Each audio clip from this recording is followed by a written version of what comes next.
कांग्रेस राहुल गांधी के उत्तराखंड दौरे को लेकर कांग्रेस कार्यकर्ताओं में खुशी की लहर। प्रदेश अध्यक्ष ने कहा, आगामी लोकसभा चुनाव में पार्टी को मिलेगा लाभ। ऋषिकेश एम्स से दवा पैकेट लेकर उड़ा ड्रोन, गंतव्य पर तय समय से नहीं पहुंचा। कोटद्वार भाबर के इंडस्ट्रियल एरिया में एक पेड़ से टकराकर हुआ क्षतिग्रस्त। धामी सरकार लोकसभा चुनाव से पहले यूसीसी ड्राफ्ट पेश करने की तैयारी। संत समाज ने 1 दिवसीय उपवास कर केंद्र से पारित करने की मांग। आई फ्लू के मरीजों में लगातार दर्ज हो रही वृद्धि। नेत्र चिकित्सक ने घरेलू उपचार नहीं करने की दी सलाह, घातक साबित हो सकती है बीमारी। गौरीकुंड में 20 लोग लापता। नदी से लेकर मलबे जमीन आसमान तक एनडीआरएफ और एसडीआरएफ का सर्च अभियान जारी। काफी मशक्कत के बाद भी नहीं मिला सुराग। और प्रदेश भर में भारी बारिश के आसार। देहरादून समेत 7 जिलों में भारी बारिश का येलो अलर्ट जारी। मौसम विभाग ने जताया भूस्खलन का खतरा। आप देख रहे हैं के न्यूज, खबरों का सारथी। उत्तराखंड की खबरों के साथ मैं सोनी चौहान। खबरों की शुरुआत करते हैं बड़ी खबर के साथ। देहरादून से खबर बता दें, कांग्रेस मुख्यालय में कार्यकर्ताओं का जश्न। मुख्यालय में जमकर नारेबाजी, आतिशबाजी की गई। प्रदेश अध्यक्ष करण माहारा के नेतृत्व में यह कार्यक्रम आयोजित किया गया। राहुल गांधी की सदस्यता बहाल होने पर खुशी जताई जा रही है और खुशी की तस्वीरें के सामने आई। मुख्यालय में जमकर आतिशबाजी की गई, खुशी मनाई गई।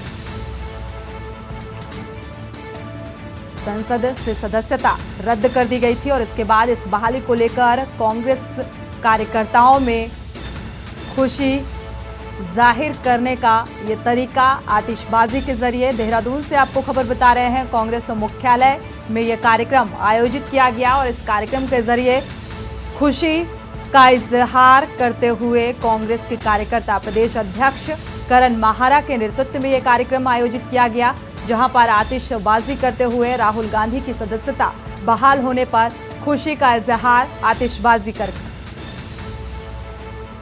तो आतिशबाजी करके ये खुशी जाहिर की जा रही है। मुख्यालय में जमकर आतिशबाजी की गई और लगातार संसद की सदस्यता बहाली को लेकर मोहब्बत की जीत हुई। कांग्रेस पार्टी या कांग्रेस अध्यक्ष मल्लिकार्जुन खड़गे का भी ये बयान निकलकर सामने आया। देहरादून से आपको खबर बता रहे हैं और इस फैसले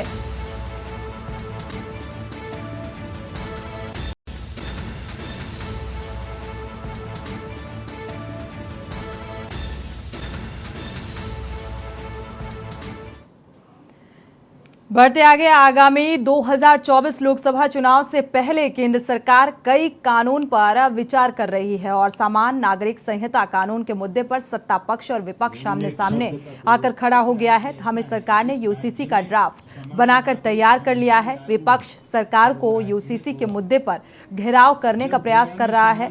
यूसीसी का संत समाज ने 1 दिवसीय सांकेतिक उपवास कर केंद्र सरकार से कानून को जल्द पारित करने की मांग की है। वो लोकसभा में आना चाहिए, क्योंकि इस समय लोकसभा में और राज्यसभा में हमारा बहुमत है। अजीत जी, समान नागरिक कानून के समर्थन में आज हमने हरिद्वार विश्व की एक सांस्कृतिक राजधानी है, यहाँ से एक संदेश देने के लिए कि केवल भारत में नहीं, पूरे विश्व में समानता का व्यवहार होना चाहिए, समत्व का व्यवहार होना चाहिए, भेदभाव अलगाववाद नहीं चाहिए।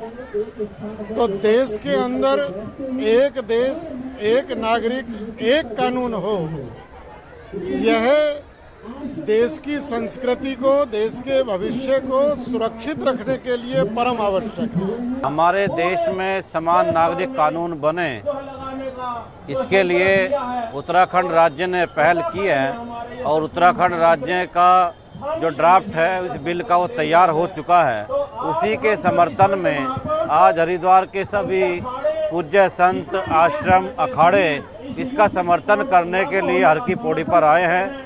मैं मुख्यमंत्री पुष्कर सिंह धामी जी का बहुत बहुत धन्यवाद व्यक्त करता हूं कि उन्होंने इस देश का पहला राज्य उत्तराखंड को बनाया है कि यहाँ पर समान नागरिक संहिता कानून लागू हो। एक राष्ट्र एक कानून, यह तो बहुत पहले हो जाना चाहिए था। इसे आप किसी मजहब, किसी धर्म, किसी उस नजरिए से देखना पहले तो बंद कीजिए। सबसे पहले आप समझिए कि जहाँ एक परिवार होता है वहाँ एक ही कानून होना चाहिए। तो ये पूरा राष्ट्र एक परिवार है जहाँ एक ही कानून होना चाहिए, उसको तो स्वीकार करना चाहिए, उसका समर्थन करना चाहिए। तभी ये राष्ट्र हित की बात और राष्ट्रवाद तभी नजर आएगा कि जिसके भीतर राष्ट्रवाद है या नहीं, क्योंकि ये राष्ट्र की बात है, ये किसी व्यक्तिगत बात नहीं है। तो यूसीसी पर संत समाज एकजुट एक मत होता नजर आ रहा है। बढ़ते आगे खबर लक्सर से है, जहां जिले में सघन मिशन इंद्रधनुष को लेकर स्वास्थ्य विभाग ने कमर कस ली है। विभाग ने 5 वर्ष तक के बच्चे और गर्भवती महिलाओं के टीकाकरण को लेकर अभियान चलाया गया। आपको बता दें कि आगामी 14 अगस्त तक मिशन के तहत टीकाकरण का कार्य किया जाएगा। जिला प्रतिरक्षण अधिकारी डॉक्टर अनिल वर्मा से खास बातचीत की और इस बातचीत में क्या कुछ कहा गया सुनाते हैं आप।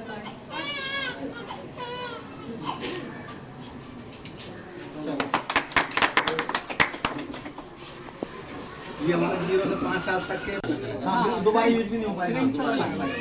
हम दोबारा भी इंद्रधनुष यानी कि 0.5 चलाया जा रहा है। इसको लेकर के जिला से जो डॉक्टर हैं अनिल वर्मा वो पहुंचे हैं, तमाम सेंटरों का जो है निरीक्षण कर रहे हैं, क्या कुछ कार्यक्रम है इनको लेकर के बात करेंगे। डॉक्टर साहब, जिस तरीके से मिशन इंद्रधनुष को लेकर के आप जगह जगह जा रहे हैं, किस तरीके का प्रशिक्षण यानी कि दिया जा रहा है बच्चों को टीके को लेकर के, क्या कुछ अपडेट है? ये IMI 5.0 WHO के द्वारा इसको नाम दिया जा रहा है। इसका इस सघन इंद्रधनुष क्या, ताकि 0 से 5 साल तक के बच्चों का कोई भी लेफ्ट आउट या ड्रॉप आउट, जिसका कोई भी इंजेक्शन ना लगा हुआ, उसको हमको पटल पे लेके आना है। और जिसको कोई इंजेक्शन छूट गया हो बीच में, तो पहली डोज लगी, दूसरी ने लगी और तीसरी उसने ले ली, और जो उसकी छोटी डोज उनको भी उनको लगाना है। और मेन हमारा टारगेट है MR मीजल्स रूबेला का एलिमिनेशन 2024 तक भारत सरकार का उद्देश्य है। उसको मद्देनजर रखते हुए पूरे उत्तराखंड में आज से हमारा 3 महीने तक चलेगा, 7 से 14 तक कंटिन्यू चलेगा। इसमें कोई भी कार्य नहीं किया जाएगा, केवल टीकाकरण होगा। फ्लू और जो 0.5 यानी कि सघन अभियान जो चला गया है मिशन इंद्रधनुष को लेकर के, उसको लेकर के तमाम जो तैयारियां हैं सरकार की वो चल रही है। और कई टीमें ऐसी हैं जो जिले में जो काम कर रही हैं। कैमरा पर्सन के साथ रामगोपाल, के न्यूज़ इंडिया लक्सर। यहाँ रुकेंगे एक छोटे से ब्रेक के लिए, लौटेंगे जल्द। आप देख रहे हैं के न्यूज़, खबरों का सारथी। ब्रेक से वापस आ रहे हैं, रुक करते हैं खबरों का। लक्सर विकासखंड के खंडूजा कुतुबपुर गांव के पंचायत घर में पंचायत की खुली बैठक आयोजित की गई। ग्राम प्रधान नाजरीन के पति वसीम अकरम, ग्राम पंचायत अधिकारी शंकरदेव सैनी ने ग्रामीणों की समस्याएं प्रमुखता से सुनी और बैठक में ग्रामीणों ने पेयजल, शौचालय सहित अन्य कई मांगों का प्रस्ताव रखा। ग्राम प्रधान नाजरीन ने बताया कि पेयजल की व्यवस्था में टंकी निर्माण का ठेकेदार के कार्य में लेट लतीफी के कारण शुद्ध पेयजल ग्रामीण वासियों को उपलब्ध कराने से वंचित हैं। ग्राम प्रधान ने आवारा पशुओं हेतु पशुशाला, शौचालय और दोनों और नालियों और पानी निकासी हेतु चैम्बर का निर्माण के प्रस्ताव पर मुहर लगा दी है। ग्राम प्रधान ने कहा कि ग्राम पंचायत का विकास प्रमुख उद्देश्य है।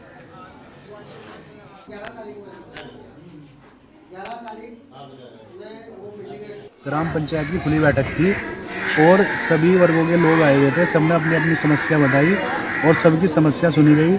हमारे यहाँ पेयजल की पानी की बहुत बड़ी समस्या है। टंकियाँ काम भी चल रहा है, लेकिन जो ठेकेदार हैं वो अपनी मनमानी कर रहे हैं, काम सही नहीं कर पा रहे। और सड़कों का चैनर है अपना, और किसी का शौचालय है, पशु शेड है, इन सब की सबने अपनी अपनी समस्याएं सुनाई। खबर हल्द्वानी से है, जहां इन दिनों शहर में आई फ्लू के मरीजों की संख्या काफ़ी तेजी से बढ़ रही है। बेस अस्पताल में सबसे ज़्यादा मरीज आई फ्लू के पहुंच रहे हैं। वहीं बेस अस्पताल में तैनात नेत्र चिकित्सक डॉक्टर विजय जोशी ने बताया कि कई मरीज ऐसे भी आ रहे हैं जो सिकाई के साथ आँखों में बर्फ़ की सिकाई कर रहे हैं और सरासर ये तरीका गलत है। उन्होंने ये भी बताया कि आमतौर पर धूल मिट्टी या गंदगी की वजह से आँखों में एलर्जी होती है और इसके कारण आई फ्लू जैसी बीमारियाँ फैलती हैं। इस हॉस्पिटल में भेजा गया है ब्लड का प्रोडक्ट्स, जिसमें मतलब जो रेड ब्लड सेल्स होते हैं उसका कॉन्सेंट्रेट है और प्लेटलेट्स जो होते हैं उसका कॉन्सेंट्रेट है। सो ये टेस्ट ट्रायल है टू सी के जो ब्लड कंपोनेंट्स हैं वो ठीक अवस्था में वहाँ पहुँचते हैं कि नहीं पहुँचते हैं। उसके बाद फिर हम ये रेगुलर सर्विस करना शुरू करेंगे। हमारी ब्लड ट्रांसफ्यूजन की जो हेड है doctor Geeta Negi, she is there, ये भी आपको कुछ बताएंगे उसके बारे में। तो ये एक बड़ी यूजफुल एक ट्रांसपोर्ट की व्यवस्था है। पिछले करीबन 15 दिन से आई फ्लू के मरीज काफ़ी आ रहे हैं, अस्पताल में घूमते दिखते हैं, काफ़ी तीमारदार भी उनको रहता है, स्टाफ के लोगों के बीच में हो रहा है जा रहा है।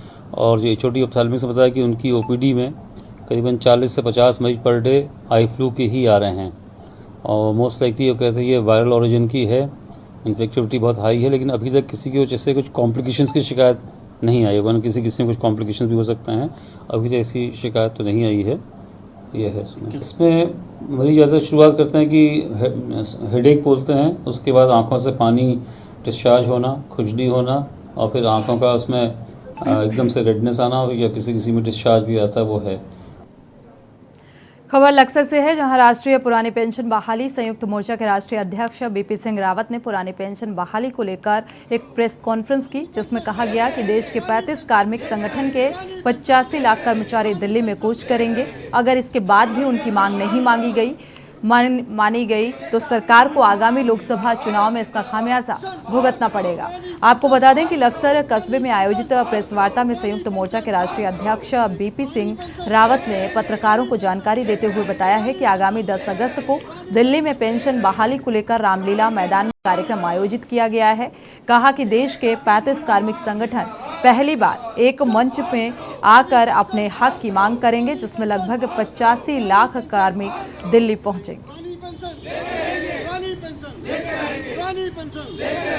मैं आपके चैनल के माध्यम से बेबाकी से कहना चाहता हूं कि 10 अगस्त दिल्ली की सड़कों को भरने का प्रयास किया जा रहा है। देश की आज़ादी के बाद ये पहला कार्यक्रम होगा कि देश के लाखों कार्मिक दिल्ली कूच करने का प्रयास कर रहे हैं अपने बुढ़ापे के सहारे के लिए, अपने बुढ़ापे की लाठी पुरानी पेंशन बहाली के लिए। और मैं समझता हूँ ये सिर्फ कार्मिकों की मांग नहीं है, ये देश से जुड़ा हुआ विकास का मुद्दा है।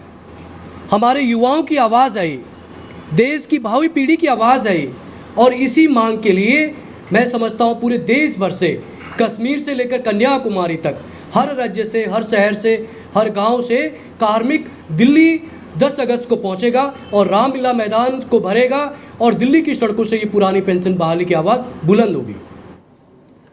बढ़ते आगे, खबर हल्द्वानी से है, जहां लगातार बारिश के चलते नदी और नाले उफान पर हैं, जिसे लेकर प्रशासन बराबर लोगों को सचेत कर रहा है और इसके बावजूद भी लोग मनमानी से बाज नहीं आ रहे। ताजा मामला अभी प्रेमपुर से सामने आया, लोशियाली का, जहां एक कार रक्सिया नाले के उफान में फंस गई। तेज बहाव में कार के बहते ही उसमें सवार महिलाओं ने मदद के लिए शोर मचाना शुरू कर दिया। आवाज सुनकर दौड़े आसपास के लोगों ने रेस्क्यू करके महिलाओं को, ड्राइवर को सुरक्षित निकाला। और इसी तरह विजयपुर गांव के स्कूल जा रही 2 छात्राएं नदी के उफान में फंस गईं। स्कूल नहीं पहुंचने पर छात्राओं के परिवार वालों को जानकारी हुई तो हड़कंप मच गया। इसके बाद प्रशासन को सूचना दी गई। हरकत में आए प्रशासन ने पुलिस की मदद से छात्राओं को खोज निकाला है। इसके बाद रेस्क्यू करके दोनों ही छात्राओं को सुरक्षित निकालकर SDM मनीष कुमार सरकारी वाहन से उन्हें घर तक पहुंचाया गया। गाड़ी जो भी होता है इनको पहले ये सही कर रहे हैं। इसी क्रम में एक कॉलर के द्वारा सूचना दी गई कि विजयपुर गांव की 2 बच्चियां जो घर से स्कूल के लिए निकली थी, उनका नाम था ममता कोटलिया और तनुजा जोशी, ये स्कूल नहीं पहुंची हैं। इस सूचना पर तत्काल मौके पर पहुंचा और पुलिस बल के साथ उनकी खोजबीन की गई तो ये ज्ञात हुआ कि वो बच्चियां घर से नदी पार करके किशन नगरी में एक जगह पर रुकी हुई थी बारिश के कारण। उनके घर वालों को सूचना दे दी गई है। एक दूसरी सूचना ये थी कि एक बच्ची चंपा पलड़िया जो 12वीं की छात्रा है और बोर्ड के बैक पेपर चल रहे हैं, वो नदी के कारण पेपर देने नहीं जा पा रही थी। गांव वालों की मदद से उस बच्ची को नदी पार करा के अपने वाहन में DGIC हल्द्वानी में छोड़ा गया है ताकि वो बच्ची जो है सकुशल अपना पेपर दे सके। ऋषिकेश एम्स से ब्लड कंपोनेंट लेकर उड़ा ड्रोन 1 घंटे में कोटद्वार बेस हॉस्पिटल पहुंचेगा। ये ड्रोन, आपको बता दें कि कोटद्वार का एरियल डिस्टेंस 55 जो ये एरिया है वो 55 किलोमीटर का डिस्टेंस है और सड़क मार्ग से इसकी दूरी को तय करने में लगभग 3 घंटे 30 मिनट का समय लगता है। उत्तराखंड में चिकित्सा क्षेत्र में इसे नई क्रांति के रूप में देखा जा रहा है। आसमान से लेकर जमीन तक ड्रोन अपनी उपयोगिता सिद्ध कर रहा है। सुरक्षा से लेकर मेडिकल क्षेत्र में भी ड्रोन अब कारगर साबित हो रहा है। ऋषिकेश से आज ब्लड कंपोनेंट देकर कोटद्वार के लिए ड्रोन उड़ेगा और वापस ऋषिकेश एम्स में पहुंचेगा। ऋषिकेश से बसंत कश्यप, के न्यूज इंडिया। खबर नैनीताल से है, जहां सरोवर नगरी में बीती रात से हुई मूसलाधार बारिश के चलते नगर के 12 पत्थर के समीप पहाड़ी से मलबा, पत्थर व पेड़ गिरने से यातायात प्रभावित हो चुका है। तो वहीं रात भर हुई बारिश से रोल पॉइंट पर लगभग 10 मीटर सड़क खाई में समा गई, जिसके चलते नैनीताल कालाढूंगी और मार्ग में तीव्र मोड़ की टूटी सड़क खतरे का सबब बनती जा रही है। लोक निर्माण के अनुरक्षक ललित कुमार ने बताया कि देर रात बारिश से सड़क का एक हिस्सा क्षतिग्रस्त हो गया है। सुरक्षा के मद्देनजर सड़क के आधे हिस्से को पत्थर लगाकर बंद कर दिया गया है।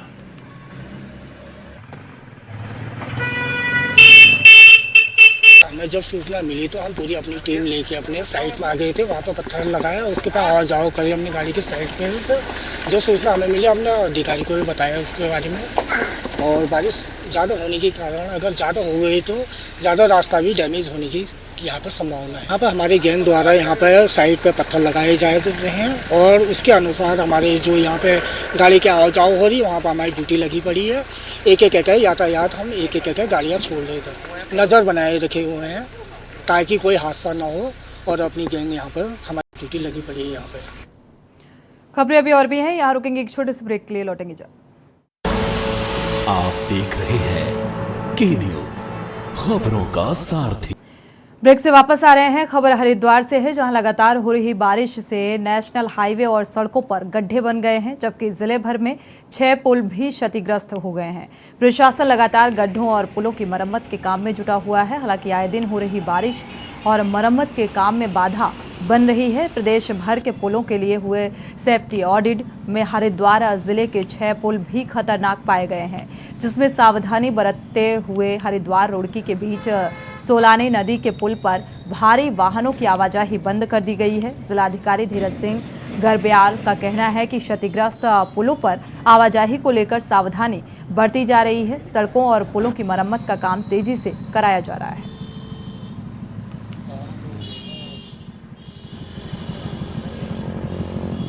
उसमें देखिए बारिश हुई है तो गड्ढे भी होंगे, ऑब्वियस है, तो उसको हम जल्दी से जल्दी भराएंगे। 6 पुल हैं हमारे, जिसमें एक आने की हेती वाला था, 84 पुल है, आपका सोलानी रिवर में जो पुल है मेन उनका है। तो सोलानी रिवर में तो हम लोगों ने एसएसपी को निर्देशित किया हमने कि वहाँ पे भारी वाहन एक समय में एक ही चले, मरम्मत कार्य भी वो करेंगे। बढ़ते आगे रुक करते हैं अगली खबर का। अल्मोड़ा से खबर। आज पूर्व दर्जा प्राप्त मंत्री बिट्टू कर्नाटक ने पहाड़ी उत्पादों को बढ़ावा देने के लिए अपने कैंप कार्यालय में भव्य पहाड़ी ककड़ी पार्टी का आयोजन किया।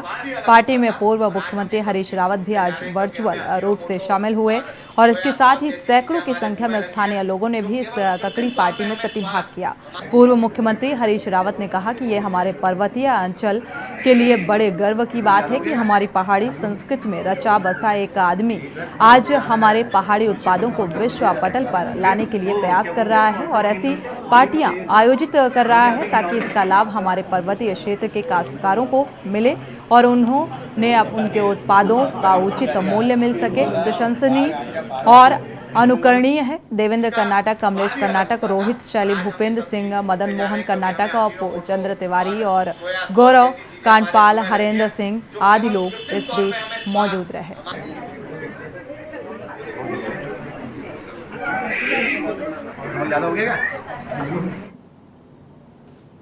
बढ़ते आगे। अल्मोड़ा में पूर्व दर्जा प्राप्त मंत्री बिट्टू कर्नाटक ने पहाड़ी उत्पादों को बढ़ावा देने के लिए अपने कैंप कार्यालय में भव्य पहाड़ी ककड़ी का आयोजन किया। पार्टी में पूर्व मुख्यमंत्री हरीश रावत भी वर्चुअल रूप से जुड़े उपस्थित रहे। साथ ही सैकड़ों की संख्या में स्थानीय लोगों ने भी इस ककड़ी पार्टी में प्रतिभाग किया।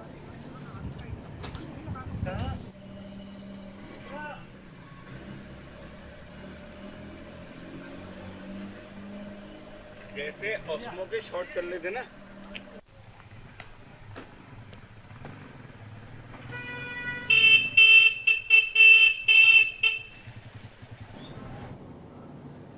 रुक करते हैं अगली खबर का। रुड़की की कोतवाली गंगनहर क्षेत्र में एक सनसनीखेज दुष्कर्म प्रकरण का मामला सामने आया। पुलिस ने 12 घंटे के अंदर सफल खुलासा किया है। प्रकरण में महिला के पति के सामने आने और महिला के बेहतर स्थिति में होने पर पूछताछ से पूरा मामला सामने आ गया है। आपको बता दें कि कोतवाली गंगनहर पुलिस द्वारा एक महिला को बेहोशी की हालत में सिविल अस्पताल रुड़की में भर्ती कराया गया था। होश में आने के बाद महिला द्वारा अपने आप को गाजियाबाद उत्तर प्रदेश का निवासी बताया गया था और अपने पति के साथ रहती थी। महिला ने आरोप लगाया था कि कांवड़ लेकर लौटते समय रुड़की बस स्टैंड पर खड़े शाकिब नामक युवक ने पानी में नशीली दवा मिलाकर उसे पिला दिया था और उसे अपने घर ले जाकर लगातार उसका दुष्कर्म किया जा रहा था। उसके द्वारा घटना की गंभीरता को देखते हुए पुलिस द्वारा तुरंत मुकदमा दर्ज किया गया। पूरे मामले की जांच शुरू कर दी गई। जांच के दौरान सामने आया कि इस प्रकरण में महिला द्वारा कुछ दिन पूर्व जान पहचान के नदीम के साथ गाजियाबाद में काम के सिलसिले में हरिद्वार के रुड़की में आकर नदीम के परिचित शाकिब से मिलवाया गया, जहां शाकिब द्वारा महिला का शारीरिक शोषण किया गया, देह व्यापार भी कराया गया। प्रकरण की गंभीरता के दृष्टिगत सभी से विस्तृत पूछताछ की गई है। मेरा गांव अयोध्या में है। मैं पंडित हूँ, जात से पाठक हूँ, अपने पीहर से पांडे हूँ और ससुराल से पाठक हूँ।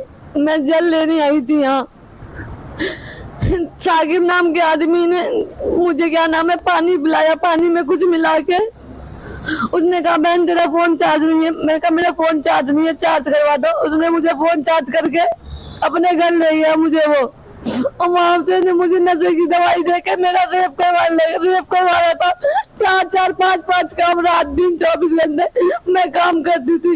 एक बार मैं भागने के चक्कर में बाहर भी आई, इसने मुझे फिर पकड़ के अंदर कर दिया।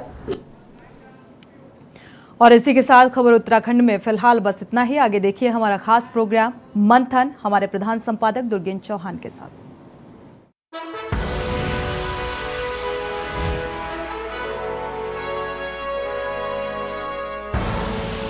आप देख रहे हैं के न्यूज़, खबरों का सारथी।